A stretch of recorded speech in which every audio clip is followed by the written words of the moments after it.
Bossing,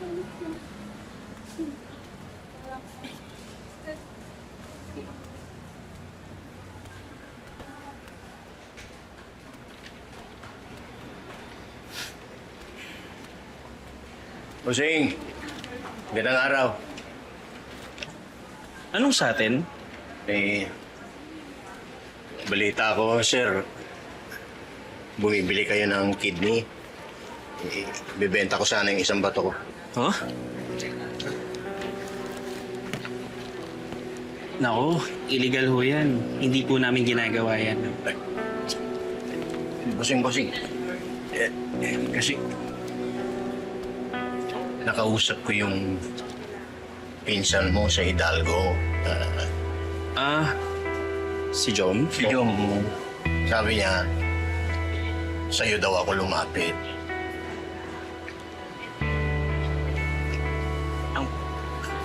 Ang problema, masyado na kayong matanda eh. Bossing naman. Wala naman akong bisyo, malakas pa ako. Hindi ako naninigarilyo, hindi ako umiinom, hindi rin ako ng bababae. Kahit na, laspag na yung bato nyo. Bossing, maawa ka naman, oh. Kailangan ko lang ng pera eh. Hindi talaga pwede eh. Pasensya ka na, maghanap ka na lang sa iba.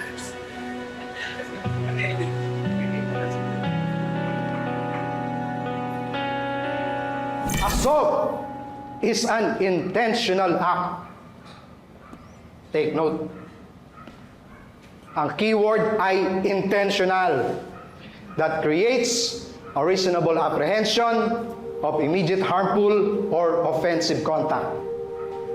This means that even the threat of violence can be considered an assault, even if no physical contact was made. However, for an assault to be legally punishable, the person must have the intention to carry out the threat and be capable of doing so.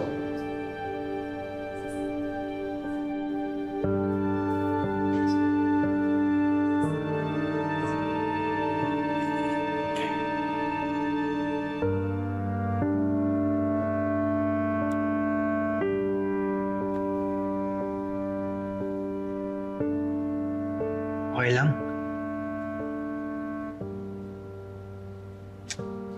Camille, sigurado ka bang okay ka lang? Oh, okay lang. Total, tayo naman na.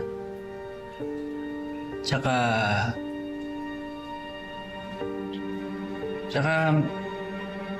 mas close na tayo. Pakilala mo na ako sa mga magulang mo.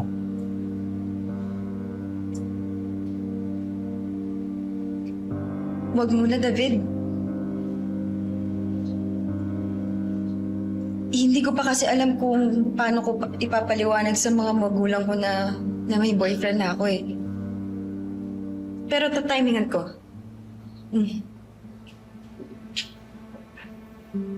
Okay lang. Pag kailan mo gusto sabihin kila tito at tita, sabihan mo lang ako ha.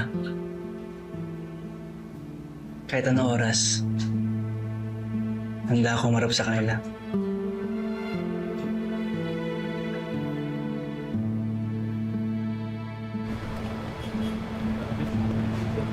Alam mo, Tol, napakaswerte mo talaga dyan kay Camille. Talagang swerte eh. Maganda. Mabait. Wala na, hanapin pa iba. Pero Tol huwag mo nang pakawalan yan. Balita ko, mayaman pamilya nun. Di ba sa customs daw nagtatrabaho tatay niya? Tapos, yung nanay niya, yaman din. Tapos only child pa. O di sa kanya mapupunta lahat ng pera ng magulang niya. Mga tol, hindi naman mahalaga sa akin kung ano yung estado ng buhay eh. Kahit mahirap sila, okay lang. Iba din talaga to pumili, no? Di ba? Oo. Hindi ka talaga. Kasi kayo, kung sino-sino yung pinupormahan nyo, isipin nyo kasi kung sino yung makakasama nyo, pagbubuhay ng pamilya. Isipin nyo yung future nyo. Ay, ka talaga. Wala, ganun talaga eh. Sa gwapo. Speaking of Camille, lumingon ka. Ay, Camille. Hey, Camille. Teka na. Hello! Ay, David! Ingat kayo! Ingat! Diretso lang ha! Sana all! Walang liligo! Sana all! Lumigo na naman yan. Lumigo na naman yan. Kamusta school? Okay naman. Go!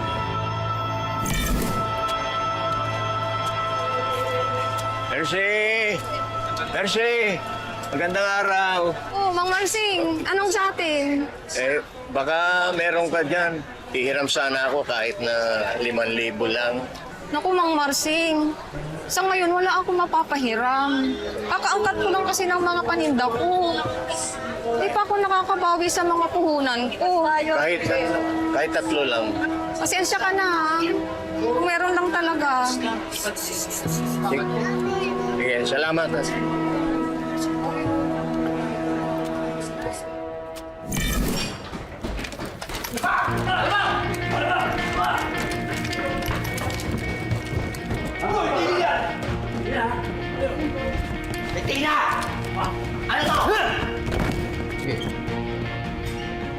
Nasaan ba si Severino? Nasa baba, nagbabantay.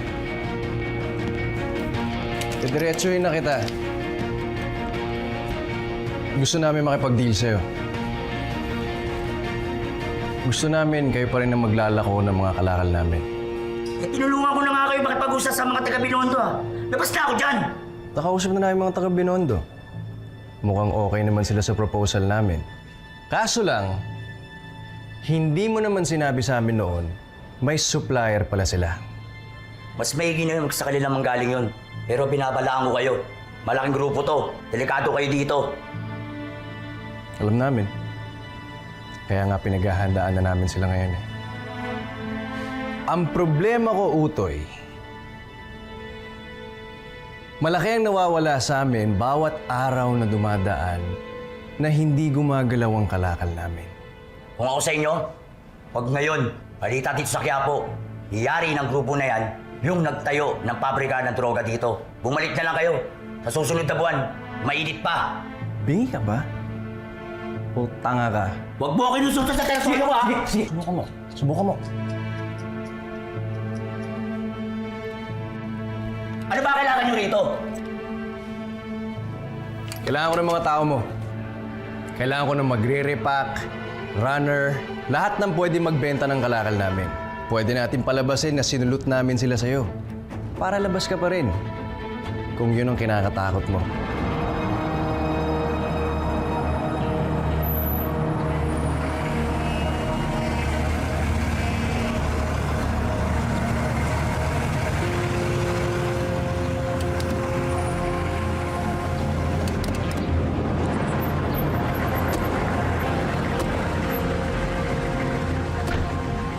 Sir Greg, galing mo rin, ano?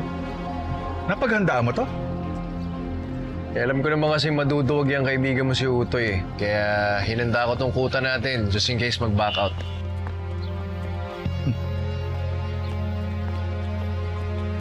Diego, pasok mo na sila sa loob. Ang mga bata, sumunod kayo sa akin.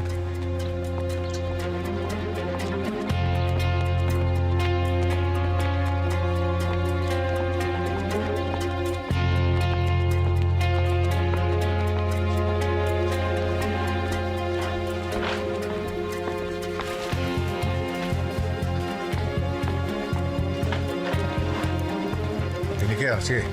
Pasok. Boss!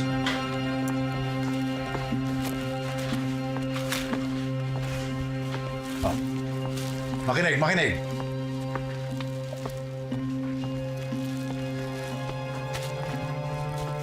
Simula ngayon, dito na kayo magtatrabaho. Lahat ng repacking dito nyo gagawin. Lahat ng ibebenta nyo sa Quiapo, dito nyo kukunin. Araw-araw meron tayong kota. Bakit? Dahil gusto kong maging agresibo kayo sa pagbebenta nito. Ngayon, ayoko ng malikot ang kamay. Ayoko din ng traidor. Alam nyo naman siguro ang kapalit pag nagnakaw o nagtraidor kayo sa akin, hindi ba? Yes, boss! Good. Simulan nyo na mag-repack, ilako nyo na rin ito mamaya. Kontakin nyo yung mga kliyente nyo at sabihin sa kanila na mas maganda na ang kalidad ng droga natin. Naintindihan nyo? Yes! Okay, simulan nyo na. Puton.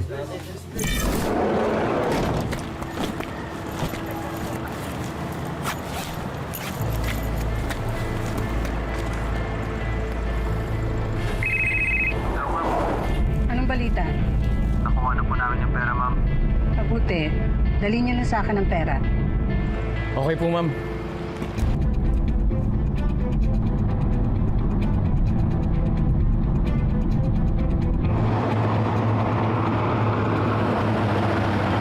Mag-iingat ka, Mr. D. Tara na! Tara!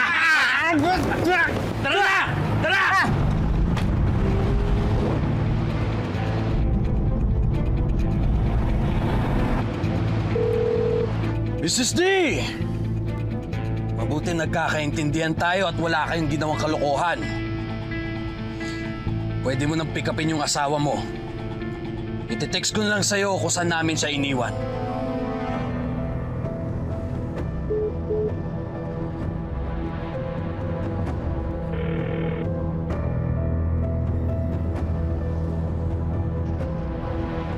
Hello, Angkong? Hello, Amanda. Kumusta na, Mr. D? Pinalaya na namin siya. Nakuha na rin namin ang pera. Dapat na ganyan. Sa kanya, ha? Tama. Siguro, dapat makita-kita tayo agad. Yes, Angkong. Papunta na ako dyan. Good.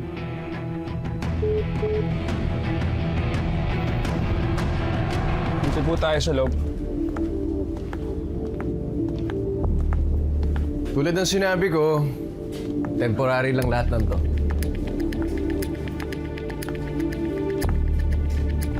Aba, akala ko ba drug laboratory ang pinagagawa sa iyo ni Ramon?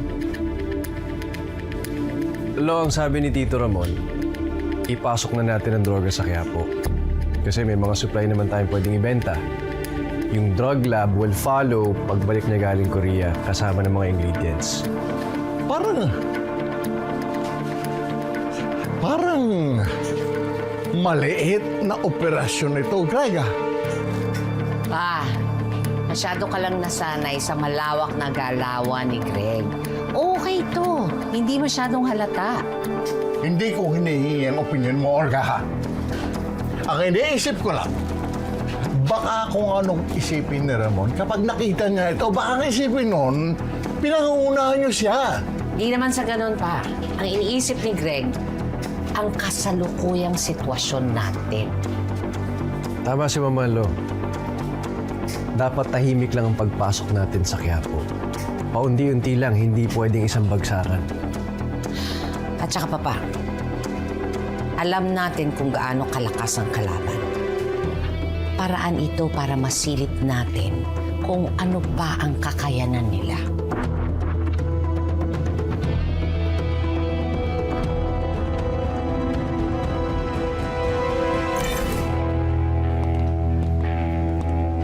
Amanda, kanina pa kayo hinihintay ni Angkong. Sana hindi nainip si Angkong. Halika sa loob.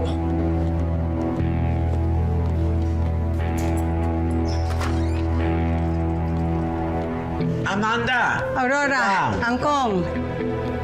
Kumusta? Kumusta ka, Amanda? Kumusta ating operasyon? Kumusta, Mr. Lee? Malamang kapiling na niya ngayon ang kanyang pamilya. Masyadong mayabang yan, Mr. D. Pinapakialaman, negosyo ko sa textile. Pati kasosyo ko, pinapakialaman.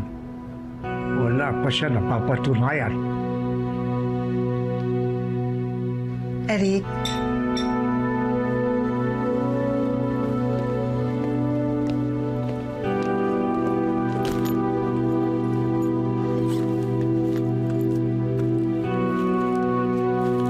Angkong, yan ang parte mo sa ransom. 15 million. Salamat ulit sa impormasyon. Salamat, Amanda. Magaling. Tosya, Meron pa ako isang kailangan sa iyo. Basta pagkakakitaan, Angkong. Kailangan ko marami drugs. 20 supply. 100 kilo.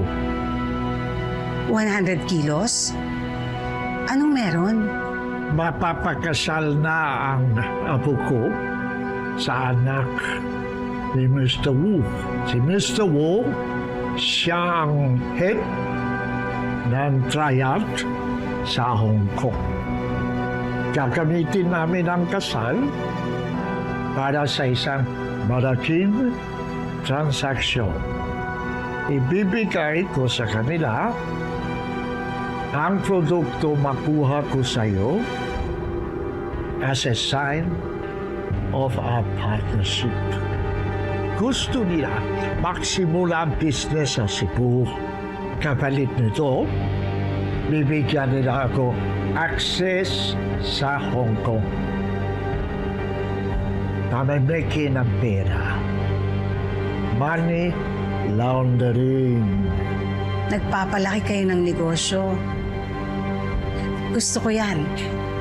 Angkong, kailan mo kailangan ang 100 kilos? Siguro bukas. Maaasahan ninyo ako, Angkong. Tanggol, parang ang tagal ni Mokang. Wala kayong nangyari masama doon? Tara, pasukin na lang kaya ulit natin. Naku, Tanggol! Baka mapatubol na naman tayo dyan! Mga gwadya ng mga kalaban natin dyan! Huwag na, dito na lang tayo. Kayang-kaya naman yung Mokang sarili niya. Tsaka pag may problema, pupunta yun dito, sigurado.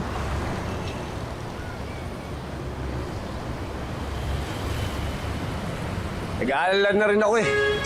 Tagal niya eh. Baka kung ano na nangyari. Tanggol, hintay pa tayo ilang saglit. Lalabas na yun.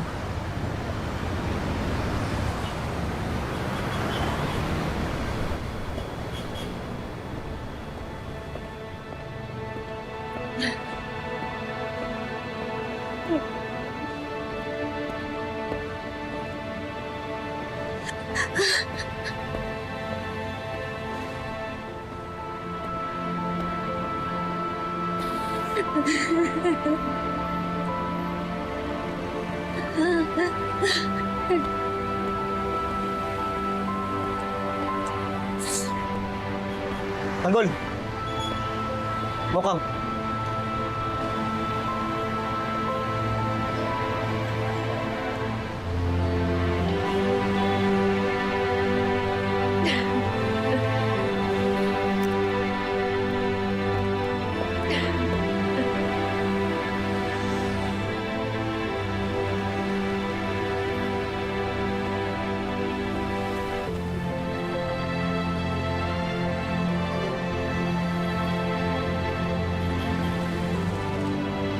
Bakit ano nangyari?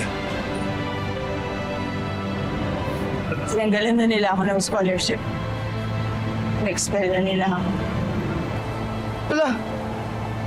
Eh, paano yan? Hindi ka na makapag-aral?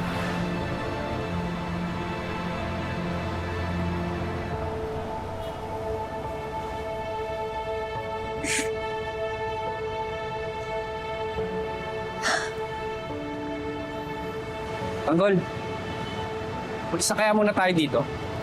Para naman makapaglabas ng sama ng loob to si Mokang.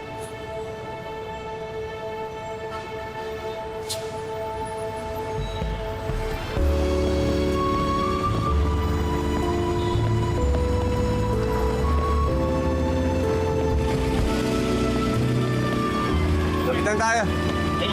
Ikaw. Kapit gawin!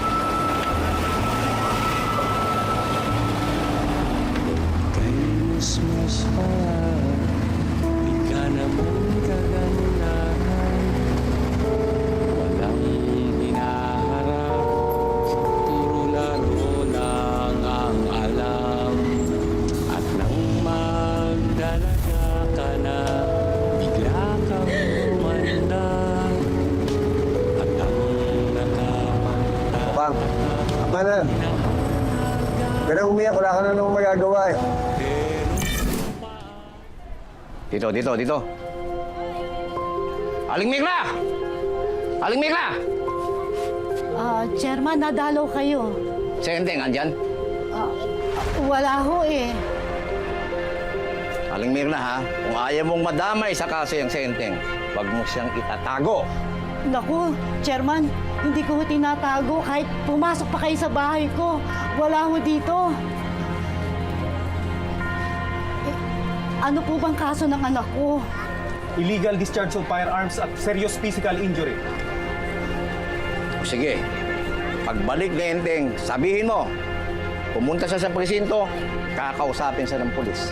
Nagkaintindihan ba tayo? Opo, Chairman. Sige, dito tayo.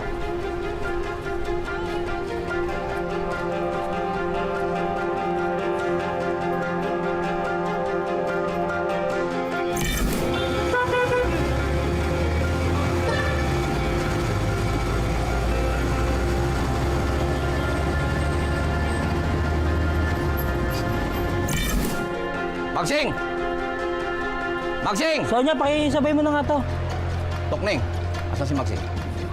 Wala po ata eh, nasa palengke pa. Pero pauwi na rin yun. Pagdating, sabihin mo makipagkita siya sa akin tungkol sa anak niya si Mokang. May sinampang kaso laban sa anak niya.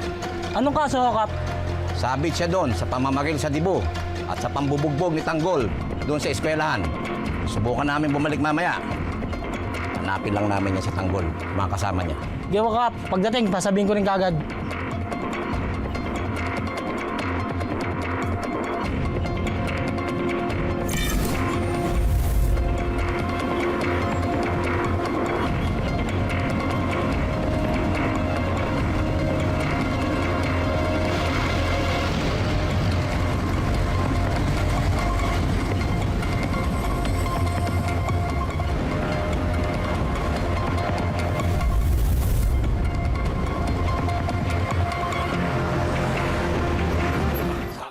Sino mang nangangailangan sa manggaling tutulungan, tawagin lamang ang ating tagapagtanggol. Laban sa mga ganit at sinungaling humanda pagkat nandito na ang ating tagapagtanggol. Sino mang nangangailangan sa manggaling tutulungan.